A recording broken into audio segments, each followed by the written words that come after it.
یہاں یہ چیز آتی ہے فاللہ عنک لما اذنت لهم حتی یتبین لک الذین صدقوا وتعلم الکاذبین۔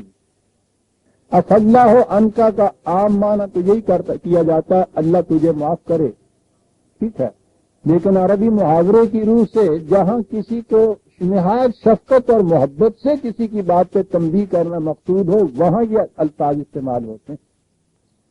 اس میں معاندانہ زجر و توبیخ کا انداز نہیں ہوتا، بڑی محبت سے بات ہوتی ہے۔ تنبیہ اس انداز سے کی اور کہا یہ کہ تم نے انہیں کیوں اجازت دے دی، جلدی سے تھوڑا سا توقف کرتے تو خود بات نکھر کے سامنے آ جاتی کہ یہ جو عذرداریاں پیش کر رہے ہیں یہ ساری بناوٹی ہیں، یہ جھوٹے ہیں۔ اس میں بات اصل میں یہ ہے کہ جنگ سے جی چڑانا چاہتے ہیں کہ اس میں ذاتی مفاد نظر نہیں آتا۔ کہا یہ کہ خدا کی شفقت تیرے ساتھ ہو، تو نے ان کو کیوں اجازت دے دی، اس سے قبل کے ان کے جھوٹ اور سچ نکھر کر سامنے آ جاتا۔ یہاں سے ایک بڑی اہم اصولی بحث شروع ہوتی اور اس کا سمجھ لینا بڑا ہی ضروری ہے۔ ہمارے ہاں متقدمین میں سے ایک عقیدہ چلا آ رہا ہے کہ نبی اکرم صلی اللہ علیہ وسلم یہی جو قرآن کے اندر جو کچھ آیا ہے یہی نہیں تھی، بلکہ ما ینطق عن الہوی الا وحی یوحی، کہ رسول اللہ صلی اللہ علیہ وسلم نے ساری زندگی میں جو بھی بات کی وہ خدا کی طرف سے وحی۔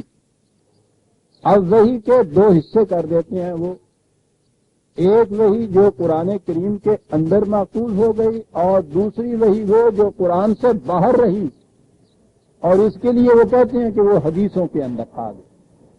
بہرحال اس کے اندراج یا حفاظت کی دو شکلیں یا دو الگ الگ گوشے وہ بتاتے ہیں کہ کچھ قرآن میں آئی کچھ ان میں آئی، دونوں میں کسی قسم کا فرق نہیں کیا جاتا۔ دونوں کے متعلق یہ عقیدہ ہے کہ جس طرح سے جبریل امین قرآن کی آیتیں لے کے نازل ہوتے تھے اسی طرح سے وہ باقی باتیں بھی آتی۔ پھر سوچ سمجھ لیجئے کہ عقیدہ یہ ہے ما ینطق عن الہوی، یہ کہہ کے کہ جو کچھ بھی رسول اللہ صلی اللہ علیہ وسلم نے جو بات بھی کی، جو کام بھی کیا، جو فیصلہ بھی کیا، وہ سارا خدا کی طرف سے وحی کے ذریعے آپ کو دیا گیا۔ اس پہ یہ اعتراض پیدا ہو کہ قرآن کریم نے یہاں ہی نہیں اور کئی مقام بھی آئے ہیں جہاں یہ کہا ہے کہ اے رسول تو نے یہ کیوں کیا، لما تحرم ما احل اللہ، جس چیز کو خدا نے جائز قرار دیا ہوا ہے تو نے اپنے اوپر اسے حرام کیوں قرار دے دی۔ یہاں یہ چیز ہے کہ تو نے ان کو اجازت کیوں دے دی۔ تو اب ان مقام سے یہ واضح ہوتا ہے کہ اگر یہ چیزیں جتنی بھی ہیں یہ بھی خدا کی طرف سے وحی کے ذریعے تھی کہ آپ نے ان کو اجازت دی تھی، یعنی وہ پہلا مسلمہ مان لیا جائے کہ آپ نے جو کچھ کہا، جو کچھ کیا، جو فیصلہ کیا، جو قدم اٹھایا، یعنی آپ کا قول اور عمل سارے کا سارا وحی پر مبنی تھا۔ تو یہ جو مقامات ہیں جہاں خدا نے ان کے خلاف ایکسیپشن دی ہے، ہاں وہ کتنی محبت آمیز انداز میں کیوں نہ اس پہ تنبیہ کی گئی ہو، لیکن بہرحال اختلاف تو کیا ہے نا خدا نے اس پہ۔ تو قرآن کی وحی تو ایک وحی تو یہ کہہ رہی ہے، اگر یہ مانا جائے کہ وہ دوسری جگہ جو ہے کہ رسول اللہ صلی اللہ علیہ وسلم نے جو ان کو اجازت دی تھی اس عقیدے کے مطابق وہ بھی وحی کی روح سے تھی، تو اجازت بھی وحی کی روح سے ملی اور اسی دوسرے سانس میں وحی نے آگے کہہ دیا تو انہیں اجازت کیوں دی تھی۔ آپ نے غور فرمایا؟ میں نے اس لیے کہا کہ بڑے غور سے سننے کی بات ہے، اس سے آگے ایک چیز آتی ہے، یعنی یہی آپ دیکھیے کہ ایک طرف وہی یہ کہتی ہے کہ اجازت دے دو ان کو، تو دوسرے سانس میں ایک وہی آ جاتی ہے کہ لما اذنت، تم نے اجازت کیوں دی اس کو۔ معاذ اللہ یہی بات تھی کہ حضور کہتے ہوں گے کہ آپ بتائیے کہ کیا جواب دیا جائے سر، ٹھیک ہے ادب کا تقاضا یہی ہے جو حافظ وہ کہتا ہے کہ تو در طریقے ادب باشو گو گناہ منست، ہاں ادب کا تقاضا یہ ہے کہ تسلیم کر لیں اس بات کو کہ اچھا جی غلطی ہو گئی، لیکن آپ سوچیے اس کو بات صاف کرنے کے لیے کہ اگر یہ ہے کہ حضور کا ہر قول، ہر عمل، ہر فیصلہ وحی کی روح سے ہوتا تھا، تو یہ فیصلہ کہ ان لوگوں کو اجازت دی جائے یہ وحی کی روح سے تھا نا. تو وحی نے یہ آگے کہا کہ اجازت دے دو، اور دوسری سانس میں وحی نے آگے کہہ دیا لما زندہ تم نے کیوں اجازت دی. یہ چیزیں سامنے آتی. اب ان کی اگر ان کی تعبیریں اور اس کی جوابات دیکھیے تو بڑی رقیق سے تھے کہ جی وہ یہ ٹھیک بات ہے، اس میں بھی کوئی بات ایسی مذائقے کی ہے نہیں، یہ محبت کی بات کبھی کبھی ہو جاتی ہے، کبھی ایسے کہہ دیا. وہ کبھی کہتے ہیں کہ جی یہ اصل میں حضور کا کوئی امتحان لینے کے لیے ایسا کیا کرتے تھے کبھی کبھی. معاذ اللہ. دیکھا ایک ذرا سی غلطی سے بات کہاں سے کہاں چلی گئی. بات آگے آتی ہے اور وہ یہ ہے کہ یہ جو وحی کا ایک حصہ قرآن کریم میں آیا ہے، اس میں تو یہ ٹھیک ہے حضور کی اپنی ذاتی کسی خصوصیت صلاحیت کا کوئی دخل نہیں. ما ينطق عن الهوى، حضور نے اپنی فکر سے اس کی تخلیق نہیں کی. یہ ہے اس آیت کے معنی. اللہ وحی یوحی، خدا کی طرف سے یہ اسی طرح سے براہ راست خارج سے اوپر سے آئی ہوئی ایک حقیقت ہے. وحی میں جو قرآن کے اندر جو وحی ہے، اور یہی ہے وحی میں صاحب وحی کی اپنے ذاتی خیالات اور فکر کا کوئی دخل نہیں ہوتا. یہ ایک آبجیکٹو ریئلٹی ہوتی ہے، خارج کی ایک حقیقت ہوتی ہے جو اس رسول تک پہنچا دی جاتی ہے اور رسول اسے دوسروں تک پہنچا دیتا ہے. اس میں رسول کی اپنی ذات کا کوئی دخل نہیں ہوتا. اتنے حصے تک کہا جائے گا کہ وہ صرف ایک پہنچانے کا ذریعہ ہوتا ہے. بلغ ما انزل الیک، وہ ابلاغ کا ایک ذریعہ ہوتا ہے کہ تجھ پر جو نازل کیا جاتا ہے اسے پہنچا دے دوسروں تک. بالکل اس میں کوئی دخل نہیں ہوتا. اگر یہ مان لیا جائے کہ حضور کی ساری زندگی میں آپ نے جو کچھ بھی کہا، جو کچھ کیا، جو فیصلے کیے، سارے ہی وحی کے ذریعے سے تھے، تو اس میں حضور کی اپنی ذات تو پھر آئی کہیں نہیں. حضور کی عظمت کس بات کی ہوئی پھر؟ ذرا سوچیے کہ ایک طرف ہم نبی اکرم صلی اللہ علیہ وسلم کو حضور کی سیرت و کردار کے اعتبار سے بلند ترین مقامات کے اوپر پیش کرتے ہیں، اور اس میں کوئی شبہ نہیں ہے کہ حضور نے جتنا عظیم انقلاب برپا کیا ہے دنیا کی کسی ہستی کو ان کے مقابلے میں پیش نہیں کیا جا سکتا. لیکن اگر مانا اگر یہ جائے کہ وہ سارے کا سارا وحی کے ذریعے سے ہوا تھا، تو حضور کی اپنی ذات، اپنی سیرت، اپنے کردار، اپنے فیصلوں، اپنی صلاحیتوں کا اس میں دخل ہی کوئی نہیں آتا. اتنا سا امتیاز تو مان لیجئے کہ حضور کو وحی ملتی تھی، لیکن اس کے بعد حضور کی اپنی شخصیت، اپنی زندگی، اپنی سیرت کا کوئی مقام ہی نہیں سامنے آتا. سوچا آپ نے؟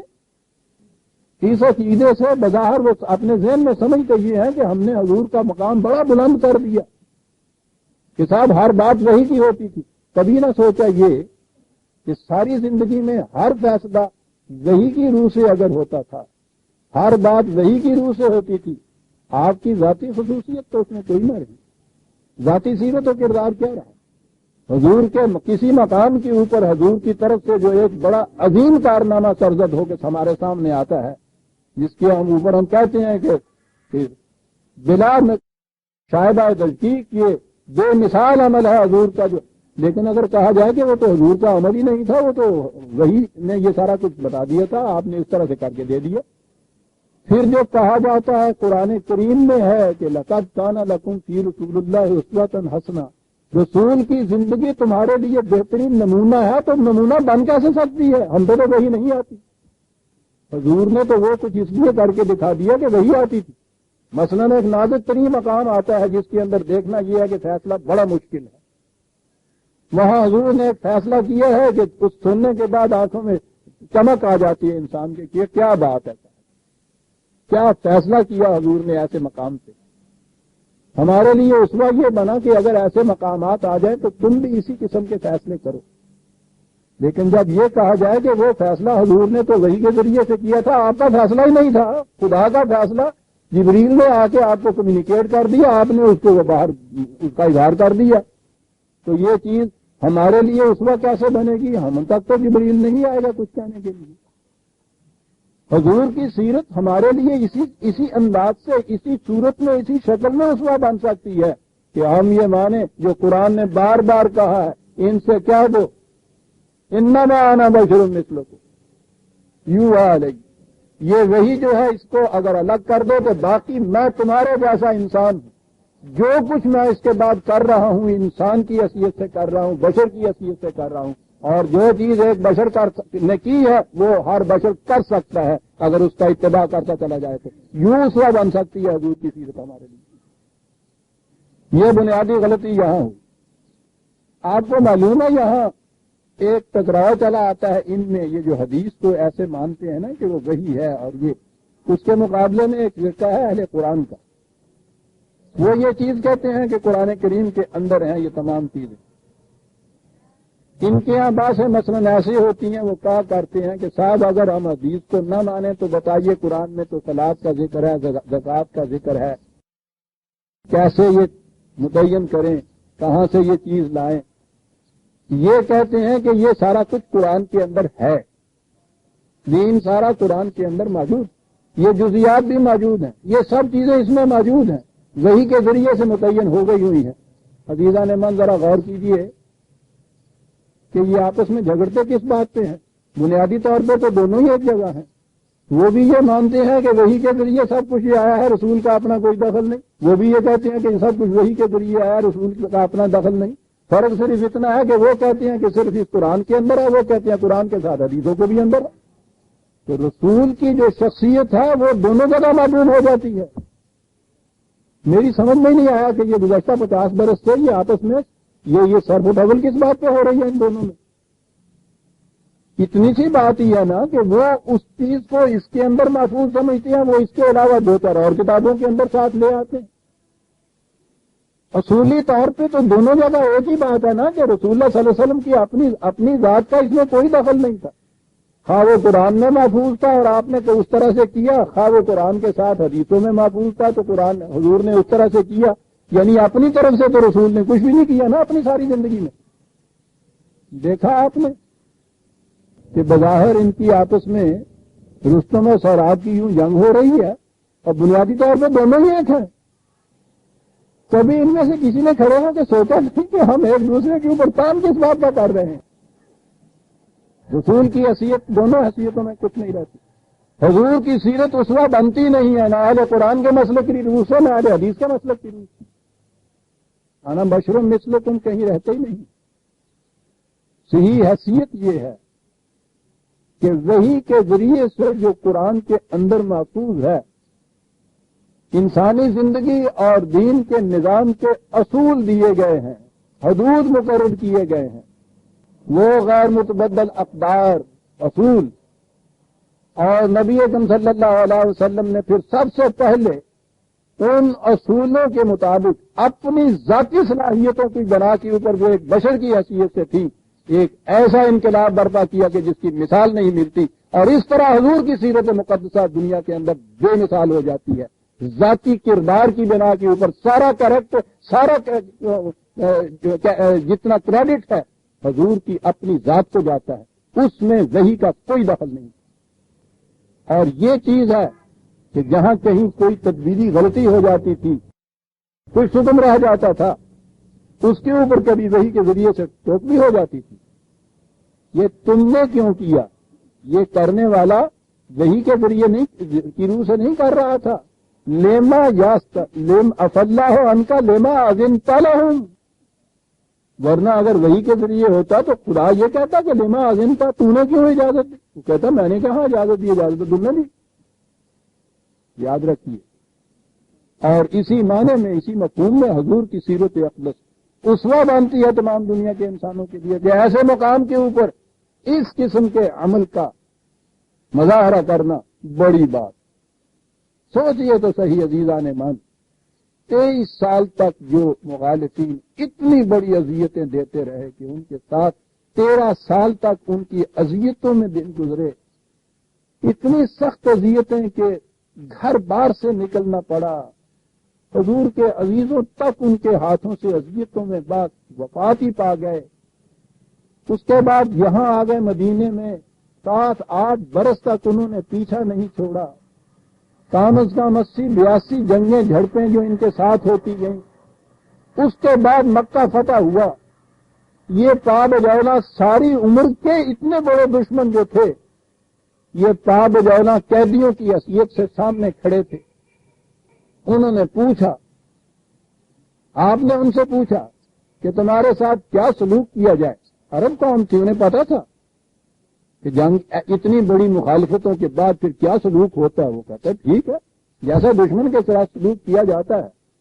آپ نے کہا ٹھیک ہے, تمہارے نظریہ زندگی کے مطابق وہی بات ہے, لیکن میرا نظریہ حیات اور ہے. لا تثریب علیکم اليوم, میں کسی سے ذاتی انتقام نہیں لیا کرتا, سب کی بیڑیاں کھول دو. یہ ہے وہ چیز جسے ہم دنیا کے سامنے پیش کر سکتے ہیں کہ یہ ہے سیرت و کردار کی بلندیاں. اتنا وسعت قلب, اتنی نگاہ میں کشاد, اور یہ اسوہ بن سکتا ہے کہ ایسے مقام کے اوپر تمہیں بھی اتنی ایسی کشاد کا سلوک دینا چاہیے. لیکن اگر یہ کہیں کہ صاحب یہ تو خدا نے اسے کہا تھا کہ کہو کہ نہیں چھوڑ دو, آپ نے وہ چھوڑ دیا, آپ کو کیا کریڈٹ اس کا گیا. ہاں یہ چھوڑ دو کی بات اہل حدیث کے مطابق حدیث کی کسی کتاب میں ہو یا اہل قرآن کے مطابق قرآنی کے اندر ہو, میں اس میں نہیں ابھی جاتا تفصیل میں, کہیں بھی ہو, اگر یہ بات ہو کہ یہ چیز جو تھی یہ فیصلہ حضور کا اپنا نہیں تھا, اس سے حضور کے کردار کی بلندی نہیں سامنے. وہ تو خدا کے ایک فیصلے کو کمیونیکیٹ کیا آپ نے. یہ ہے وہ مقامات جہاں کے حضور نبی صلی اللہ علیہ وسلم کی سیرت اقدس اسوہ بھی بنتی ہے اور بے نظیر بھی دنیا کے اندر قرار.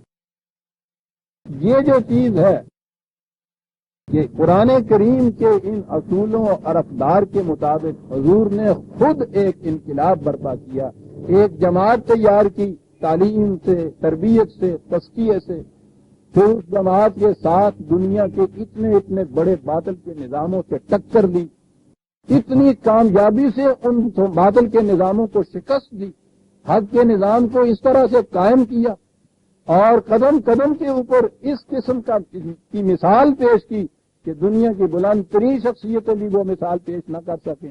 یہ ساری چیز حضور کے کیریکٹر کی اور کردار کی بلندی کی درخشاں مثال ہے. حضور نے یہ چیز اپنی بشری حیثیت سے کی اور اتنی بلندیوں میں پہنچ کے کی.